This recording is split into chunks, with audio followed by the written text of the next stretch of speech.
네, 신동 교수님 제한된 시간에 발표 맞춰주셔서 감사합니다. 다음으로는 중앙대학교 심창수 교수님께서 디지털 전환을 위한 건설 엔지니어링 대응 방안에 대해 발표해 주시겠습니다. 네, 반갑습니다. 중앙대 심창수입니다. 뭐 오전에 이제 네 분이 발표하신 거를 제가 좀 정리해서 하는 건데, 어떻게 보면 우리나라가 이제 이게 너무 관주도 건설 산업이 오랫동안 진행돼서 국토부가 이제 뭐 디지털 전환 로드맵이나 아니면 스마트 건설 로드맵 같은 것들을 섣불리 못 내놓는 이유 중에 하나가 이런 활동이 좀 너무 없었던 것 같아요. 그러니까 굉장히 소수의 사람들이 앉아서 방안을 만든다는 게 이 건설 산업같이 굉장히 복잡다단한 주체들이 모여 있는 이해관계를 조정하는 게 현실적으로 불가능하잖아요. 그래서 저는 오히려 이제 좀 오픈해서 대화를 많이 하고, 업계도 어려운 게 있고 저희가 이제 협회에서 의뢰를 받아서 이 연구를 지금 이제 한 7개월째 진행을 하고 있는데, 뭐 그런 느낌이 들었습니다. 엔지니어 업계도 디지털 전환을 해야 된다는 걸 명확하게 인식하고 계세요. 단지 너무 과도하게 이제 요구 사항이 밀려오고 있고, 그 초기 비용을 감당하기에는 업계의 이 상황이 만만치 않다. 그런 부분에 대한 고려를 해달라. 뭐 이런 이제 애로사항을 제시하시는 거죠. 그래서 이제 제가 뭐 역할 변화하는 부분하고 이제 정부나 발주처 쪽에서 조금 제도나 개선을 필요로 하는 부분, 그리고 이제 업계가 스스로 노력해야 되는 부분을 나눠서 이제 말씀을 드리려고 합니다. 우리가 이제 국내에서 뭐 수십 년간 얘기되고 있는 뭐 뻔한 스토리 중에 하나가, 한국의 건설 분야 경쟁력이 시공 분야에서는 세계 수준에 도달했는데 엔지니어링이나 고부가치 사업 영역에서는 여전히 답보 상태다. 그럼 계속 반복되는 얘기죠. 저는 이제 그 이유의 핵심이 결국은 이제 엔지니어링이 의사결정을 하는 가장 중요한 주체고 전체 사업비에 미치는 영향도 가장 많은데, 비용도 제일 작게 주고 소위 말하는 가불관계의 가장 낮은 수준의 취급을 계속 해오니까 그럴 수밖에 없는 거잖아요. 그죠? 그래서 업계는 이제 소극적으로 성과품을 납품하는 정도, 성과품을 생성하고 납품하는 정도의 역할을 하는 거지, 국가나 발주처를 대신해서 컨설팅을 하고 의사결정을 하고 방향을 제시해 주는 역할을 못 하고 있는 거죠.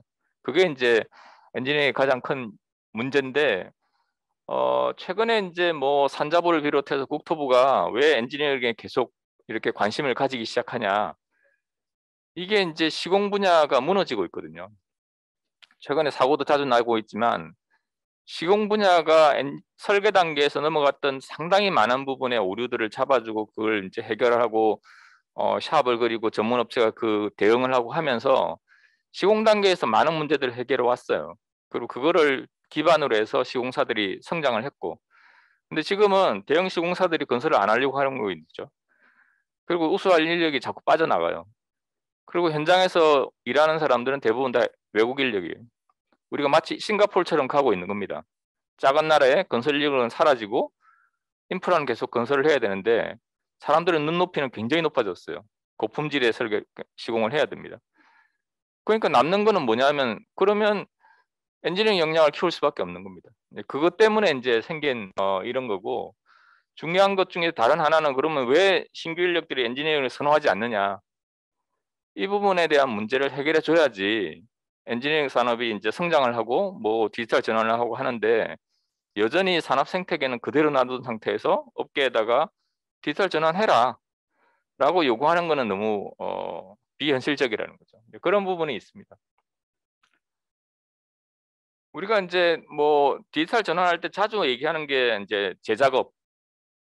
근데 엔지니어링 영역에서 보면 이제 엔지니어들이 들이는 시간이 한 40% 가까이가 정보를 찾고 그걸 재조합하는 데 쓴다고 합니다. 40%.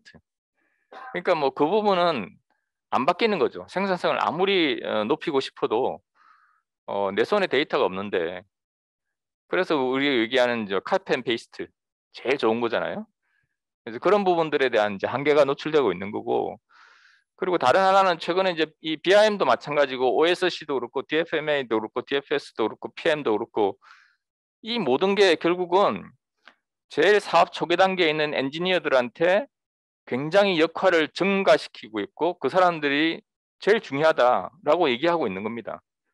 왜냐하면 OSC를 하려고 해도 설계자가 OSC를 할 수 있는 구조체에 대한 이해, 그 다음에 이제 장비에 대한 문제, 연결부에 대한 문제, 품질 관리 문제, 이걸 다 알아야 설계에 반영하거든요.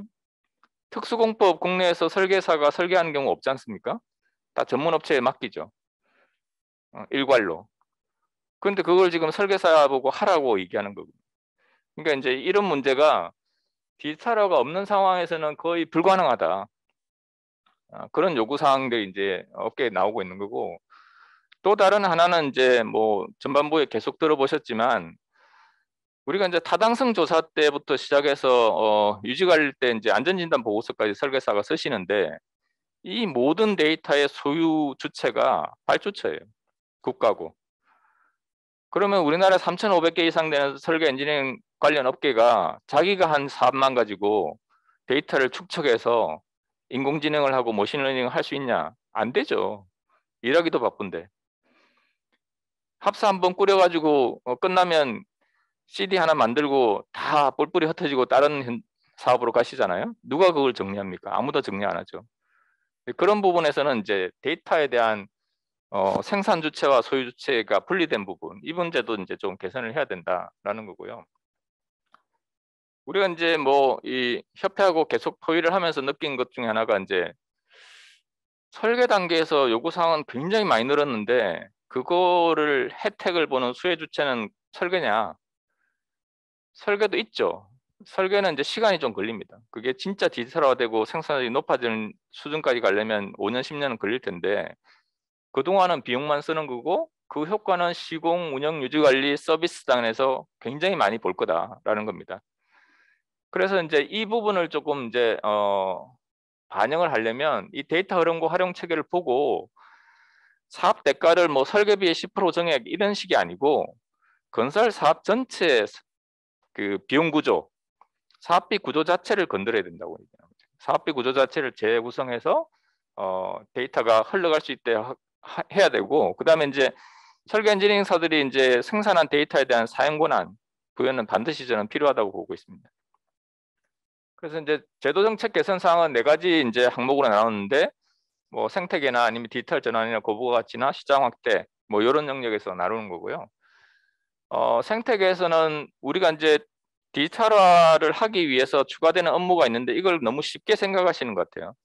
일단 BIM이 있으면 시뮬레이션이 되는 거고 BIM 모델이 있으면 그거로 안전 검토하면 되잖아. 뭐 이런 식의 이제. 근데 그 모든 과정이 맨하우가 투입되는 거고 관련된 소프트웨어가 요구되는 겁니다. 근데 그런 비용이 이제 반영이 전혀 안 되고 있는 상태에서 이 상황이 진행되고 있는 거죠. 그다음 다른 하나는 우리나라 설계 성과품이 글로벌 기준으로 봐서 지나치게 많죠. 뭐 해성 입력 파일까지 편집해서 제출하는 나라가 어디 있습니까? 그죠?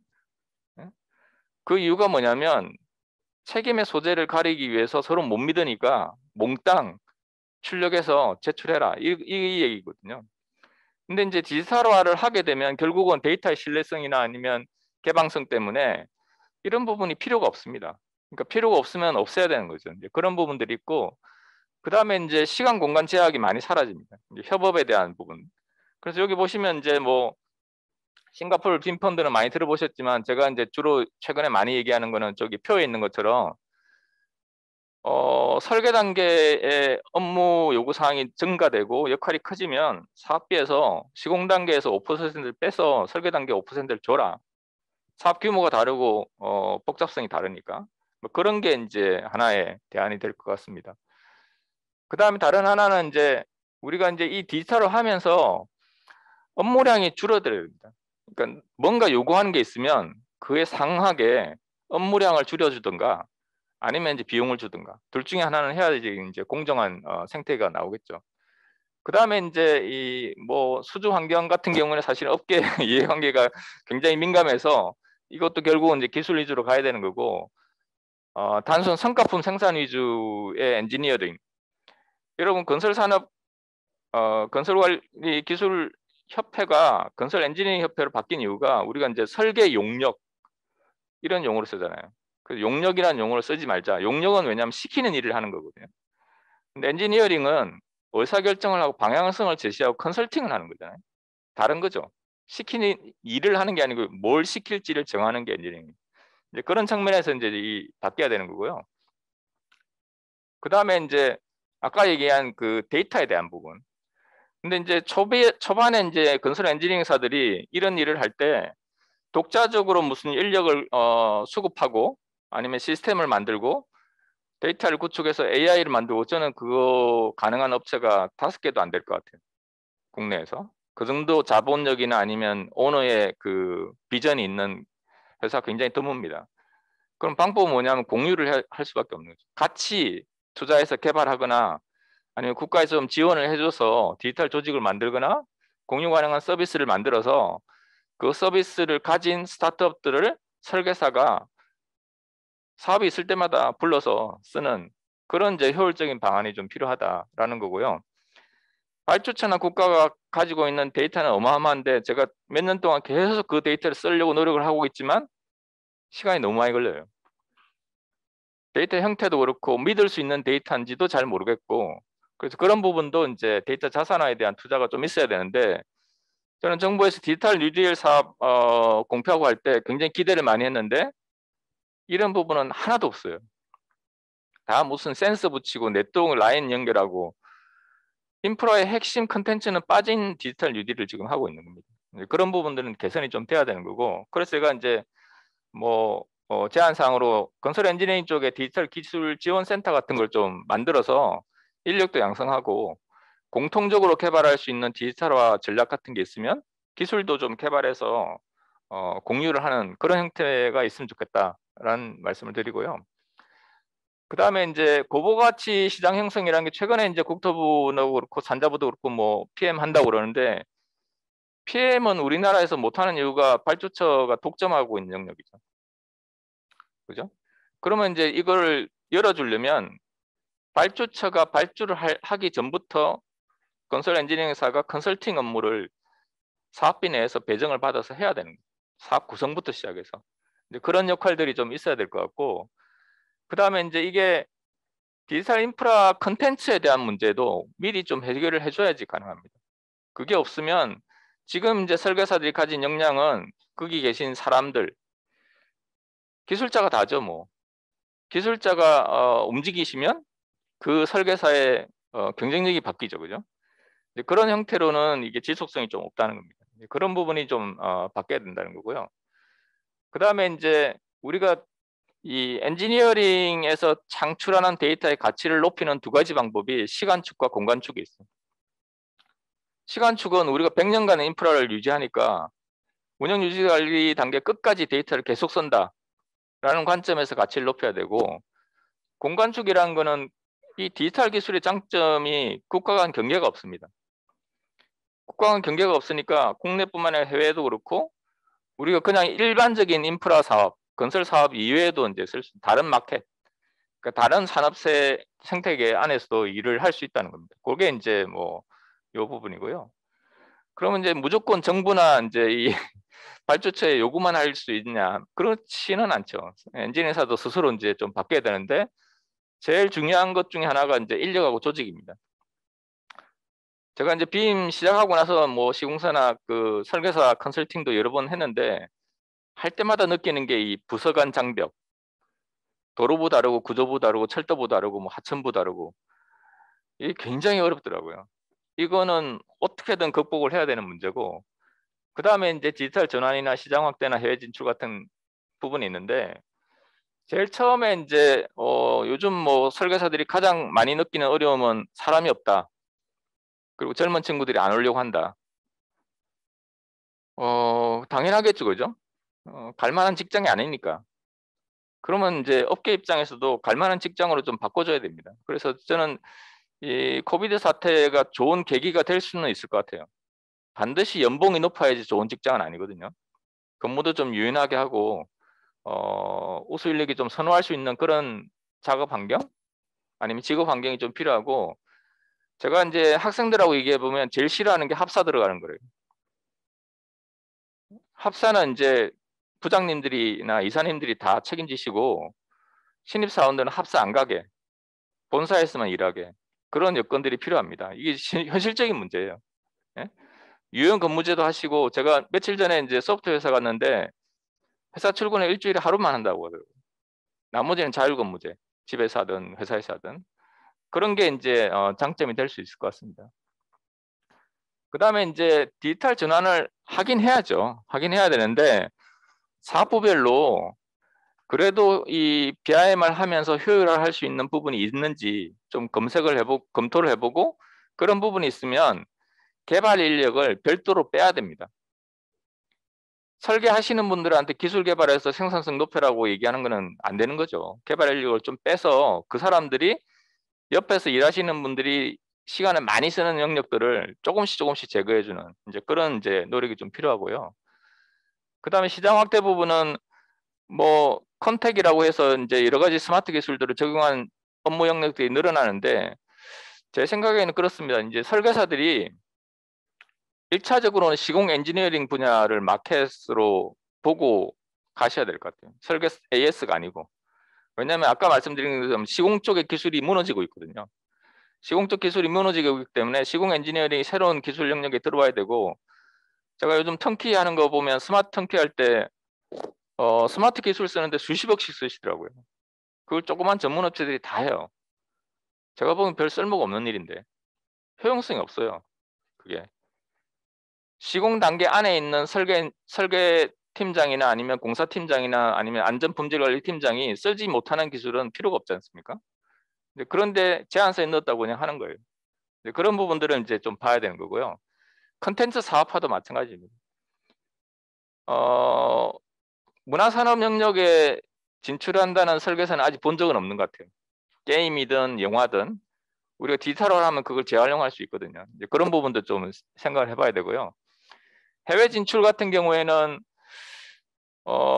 대부분 조사 사업 정도 수준에서 뭐 코이카나 그 OD 사업 같은 데서 지원받아서 몇 천만 원짜리, 뭐 많아도 억 단위 이내에서만 하는 것 같아요. 근데 실제로 이제 조사를 해보면 실시 설계나 아니면 시공 엔지니어링 단계가 훨씬 비용도 크고 경쟁률도 낮다고 합니다. 경쟁률도. 그러면 나가야 되는데 뭐가 있어야 나가잖아요. 그래서 이제 국내에서 진출하는 그 하드웨어 기업들, 시공사나 전문업체, 그다음 제품업체 이런 쪽하고 같이 조금 협력을 해서 진출하는 게 필요하지 않을까라는 거고, 제가 개인적으로는 이제 우리 연구실에 외국인 학생들도 많이 있는데 방법이 없는 것 같아요. 설계사들도 해외 인력을 쓸 수 있는 길을 만들어야 되고 안정적으로 인력을 공급받을 수 있는 뭔가 공통의 창구가 좀 필요합니다. 생각보다 이 친구들은 진짜 24시간 일하거든요. 그리고 머리 나쁘지 않아요. 의사소통에 문제가 좀 있는데 그 창구만 확실히 열어놓으면 굉장히 좋고, 실제로 일본이나 다른 기업들이 동남아를 비롯해서 이제 인도 포함해서 이런 나라의 인력을 계속 상시적으로 공급하고 활용하는 체계를 많이 구축하고 있습니다. 해가 지지 않는 사무실 24시간, 사무실 3개 열면 되거든요. 8시간씩. 그런 체계가 지금 엔지니어링사들이 좀 필요한 거 아닌가 싶습니다. 제가 정리해드릴 내용은 여기까지고요. 저희가 자리 좀 정리하고 토론을 진행하도록 하겠습니다. 고맙습니다.